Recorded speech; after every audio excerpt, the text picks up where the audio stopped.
Hello, everybody, and welcome back to the HerStoryTV and the HerStory podcast. This is Getrude Matshe here in beautiful Melbourne, Australia. And today I am graced with the presence of a brother from another mother. You know, I live a fascinating life. I meet some of the most interesting people, and the magical coincidence of meeting my interview candidate today will just absolutely blow you away. So welcome to our tribe. Please tell everybody where you're based, how old you are, and share your story with us today.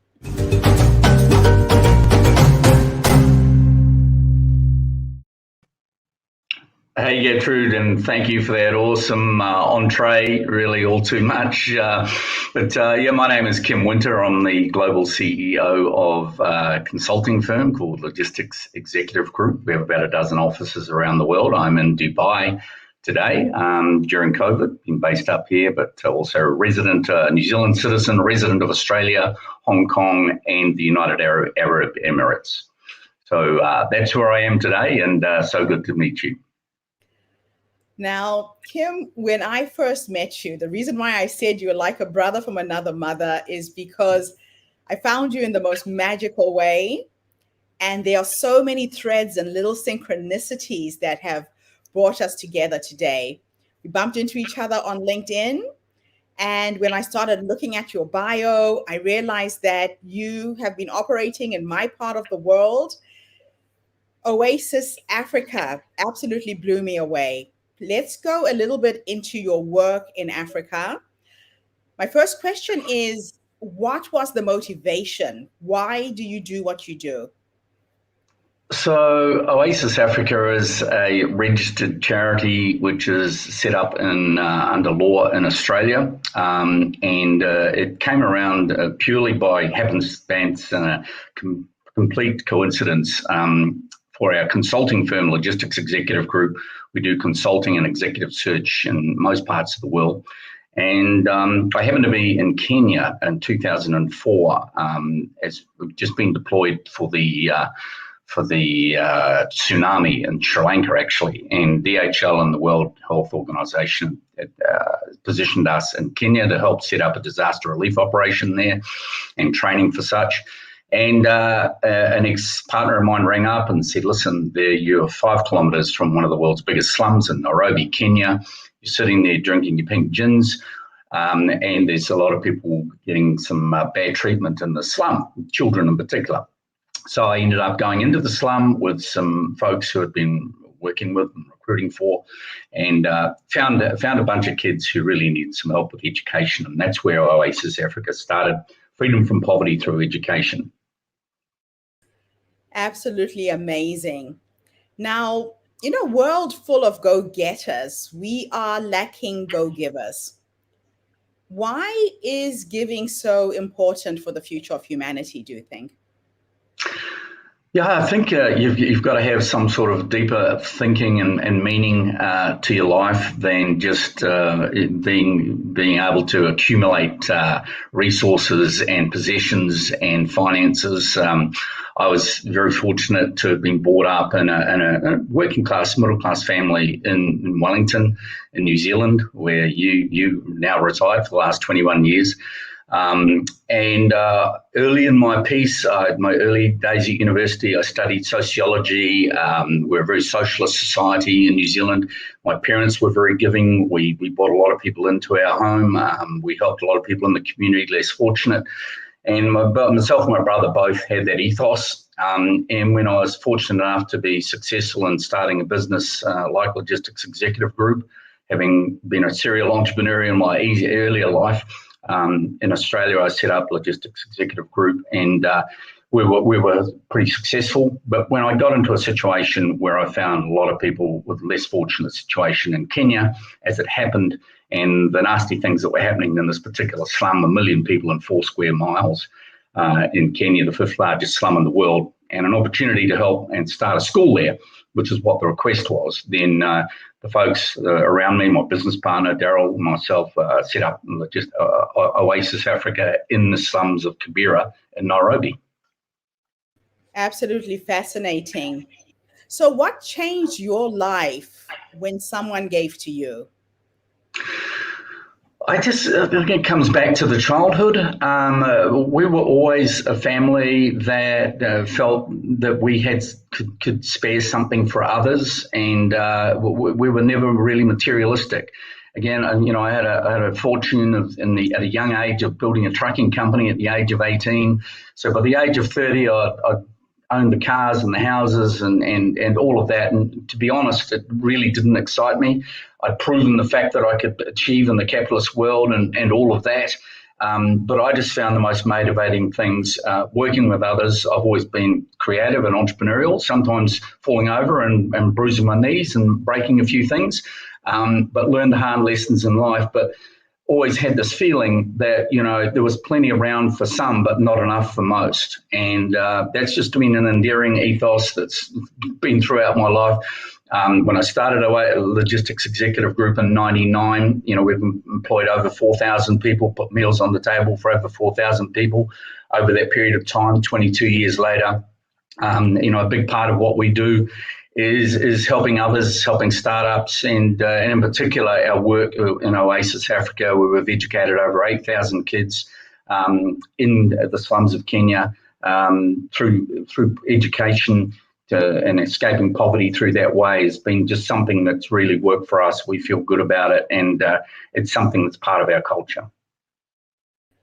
Now, my grandmother used to say that this universe is like a giant bank, that we have to keep depositing good deeds because they do come back tenfold from very unexpected places. It's never really from the people you help, but Yep. opportunities, coincidences happen when you are a giver. Can you give us an example of that, or how your life went full circle from where you started to where you are now?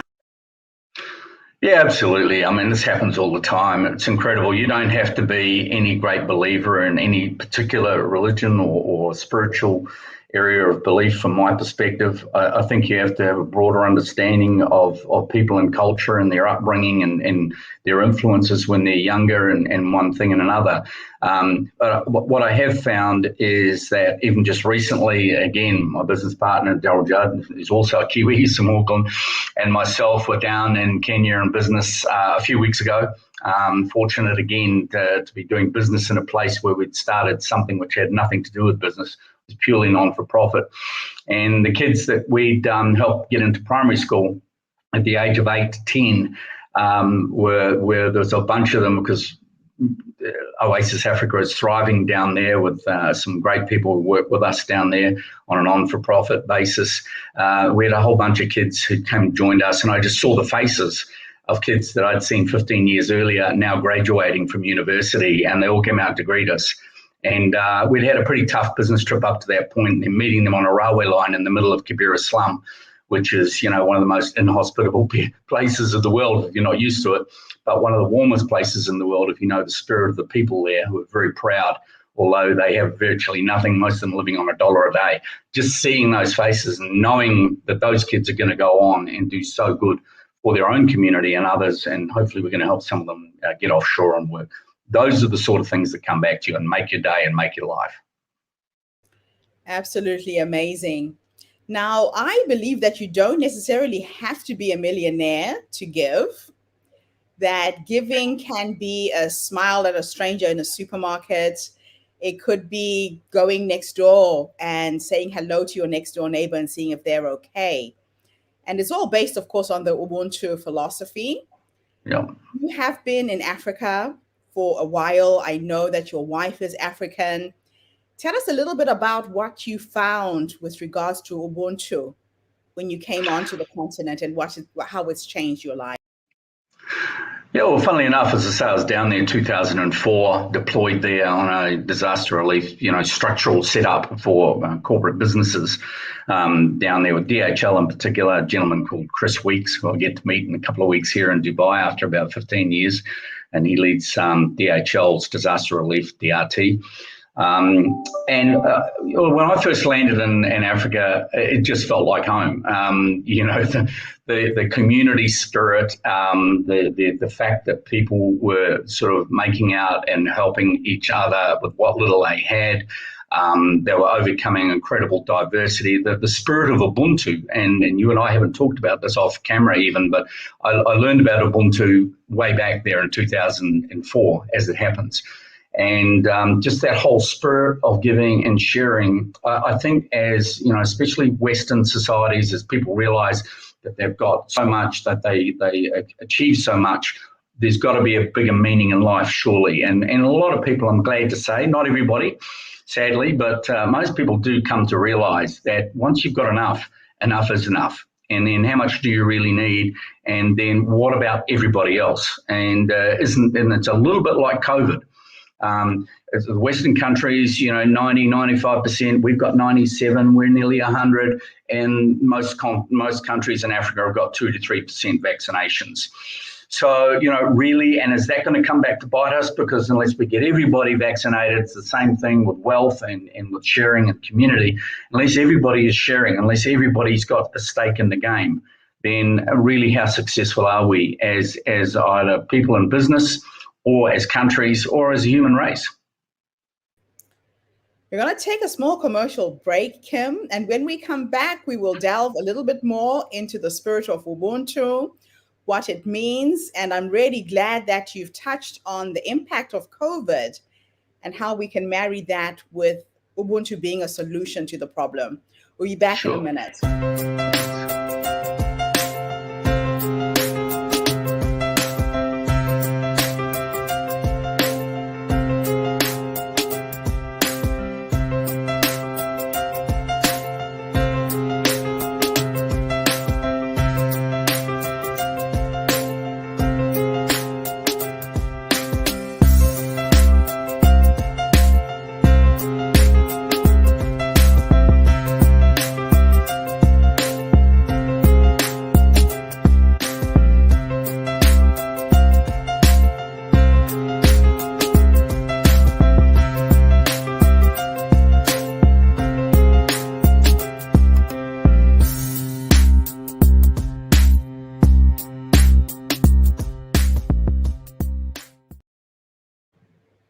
Welcome back, everybody. This is Getrude Matshe with the HerStoryTV and the HerStory podcast.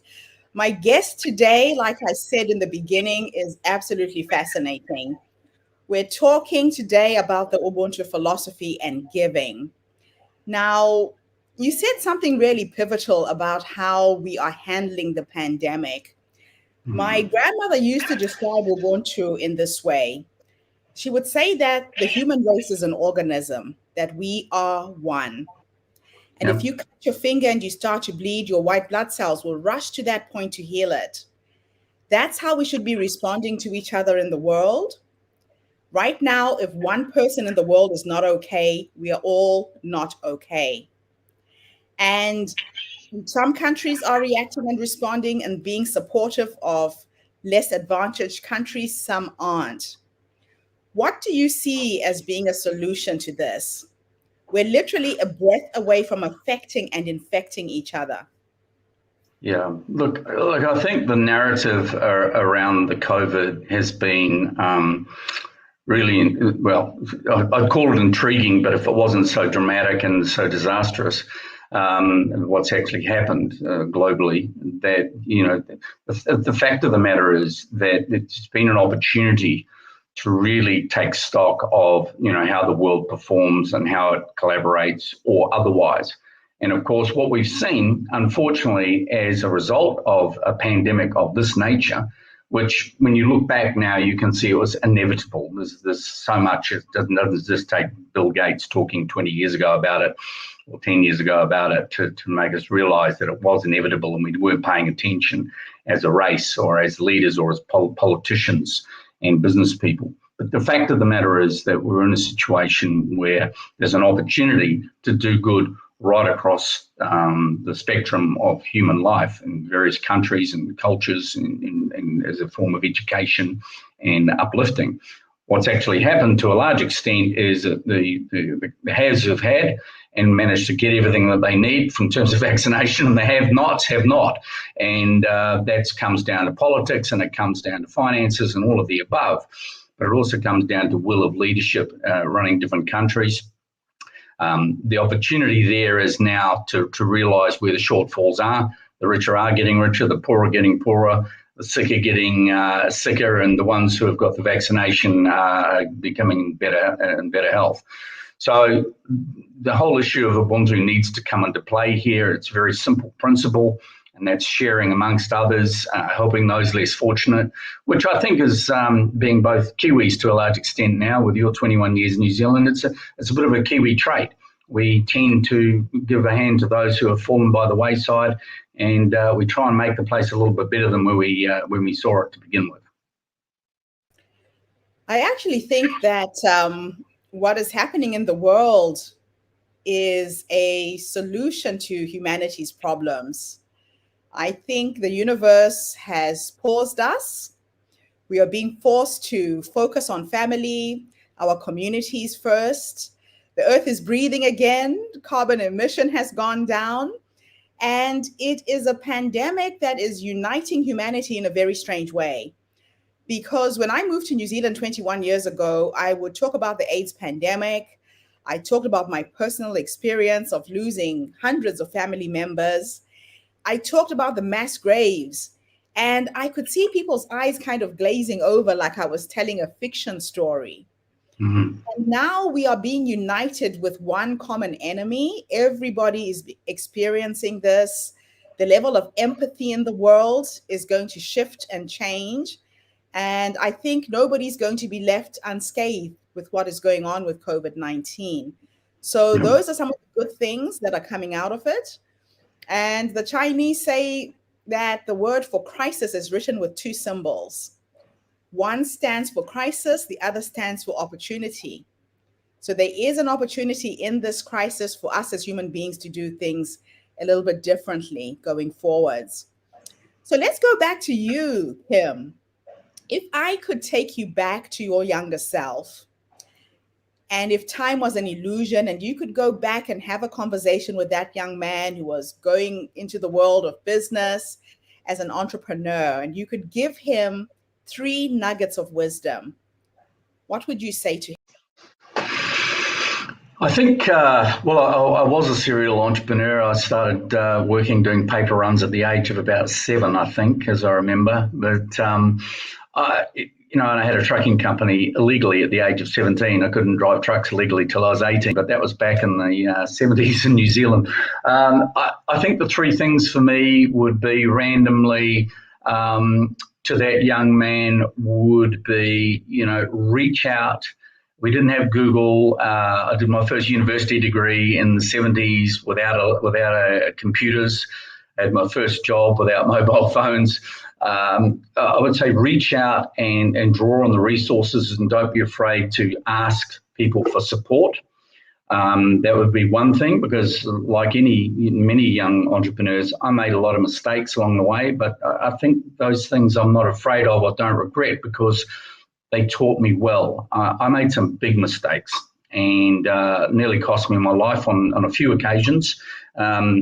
And another whole story, but and for me, reaching out, seeking counsel, and I've carried that through in reality, that we've got a very successful executive coaching business globally.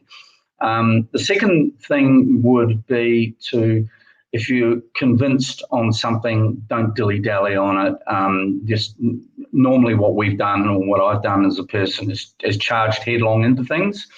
I would say just try and build some resilience and safety around yourself as well. And that's one thing which will cause me to get myself in a little bit better shape from time to time, because I am quite headstrong. But be a bit more careful, try and check yourself. Again, that first issue comes back in, but getting some resources around you, get advice. And the third thing would be really back to the spirit of Ubuntu. And it's something we've done, but I'm pleased to remind myself of it. And that is, don't forget those around you. Bring the village with you, bring the tribe with you.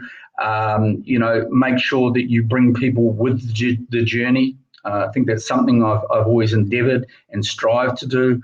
And have people along learning if you're successful, and if you're doing things that are working out and that are for the betterment of others. bring other people and share that spirit.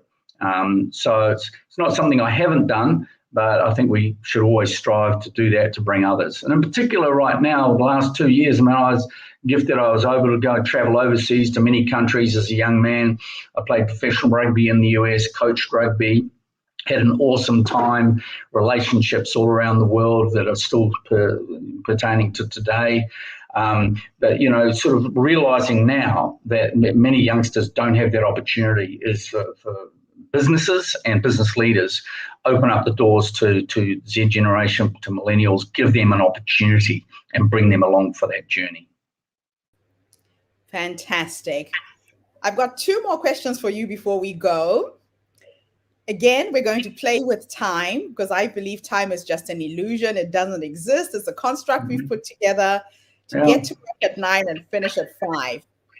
If I could take you into your future to the 100-year-old Kim, sitting in your rocking chair, surrounded by your grandchildren and maybe great-grandchildren, and if you could have a conversation with the older you, reflecting back on your life based on how you're living your life right now, what would you say to him? Well, it doesn't feel like it's that far away, actually, Getrude, since you mentioned it.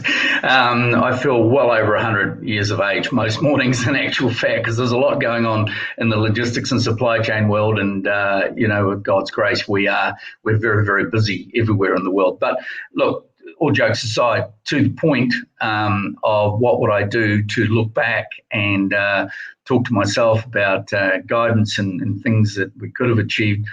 What I'd like to have achieved is continued to really, on the same theme as I just mentioned, is continued to give people who wouldn't otherwise have the opportunity to get involved in finding their own way in life and finding sustenance and reward for themselves and their family. And I guess this comes back to Oasis Africa, freedom from poverty through education. We are seeing massive results. 8,000 kids educated as a way to get out of the slums of Kibera, which is the 5th largest slum in the world. The reward of seeing that and the encouragement that I give others in our organisation who support what we're doing there as well, and our partners in many more in Kenya now as well, coming along for the journey, is making sure that you open the door, give people an opportunity. The other one is random acts of kindness. It is incredible that the feeling and the benefit that your mind and your body and your soul can get by just making random acts of kindness for no particular reason. You talked about the principle of reciprocity, or Ubuntu in your parlance before. There is no greater thing for the human soul, from my perspective, than to be doing something to help others for no obvious, apparent, logical reason other than it's going to make somebody else's day. It is an incredible feeling. I think if we can all take a minute out every day and provide a random act of kindness for somebody, it will enliven our spirit forever. Fantastic. Yeah, my grandmother used to say, when you give to someone else, you're giving to yourself. It is more for you than the other, and it's an exhilarating feeling. I totally know what that means. So my last question is there anything I should have asked you that I left out? Geez, this is not an easy interview with you, is it? I think we need to Getrude. You really hit on the spot. But look, just before I answer that, going back to the point of giving and making things happen. Again, there's no better way of actually building up your own spirit. When people will say to me, "Oh, you guys, your team has done an incredible job in Oasis Africa and one thing and another," that's thousands of people as part of Oasis Africa. People have contributed towards that all throughout Australia, the UAE, or New Zealand, all around the place. And the bottom line there is that people say, "Oh, you've saved all these children." We never saved any children; they saved us. At times in our lives when we get confused and when we lose our way and we don't focus on the more important things of spirit and culture and giving, things like Oasis Africa will save you. in terms of the questions you should have asked me would have been, why haven't I managed to maintain my fitness better? Because I like to be a fitness freak, but the theory is not as strong as the principle, so as the actuality of it. So that would be the hard question for me. Kim, why aren't you out swimming this morning? Thank you so much, Kim. It's been an absolute honor connecting with you and sharing your story with our community. And thank you to everybody who's tuned in. Adia, I can see you're there on Facebook saying that this is amazing. Thank you for tuning in, Adia. And anybody else who's going to listen to this interview later, please go on to oasisafrica.org, support their work. They are doing a phenomenal job in Kenya. And these are the kind of stories that we want to bring to the world, positive, reinforcing stories of change makers and thought leaders doing random acts of kindness all over the world. So thank you, Kim, for your work and your contribution to humanity. Thank you. Thanks, Getrude, and keep up your legendary work. You're an inspiration. Can't wait to see your next TED Talk and see your new book. And congratulations on your journey so far. I know you do a fantastic amount of work to help others less fortunate, and congratulations to you so far. Thank you, everybody. And remember, we are still looking for speakers for our upcoming summits. Go onto our website, herstorycircle.com/registration. We change the world through our stories, one person at a time, one woman at a time. Have a fantastic day, everybody. I'll be back again tomorrow with yet another amazing guest. Bye for now. Thank you, Kim.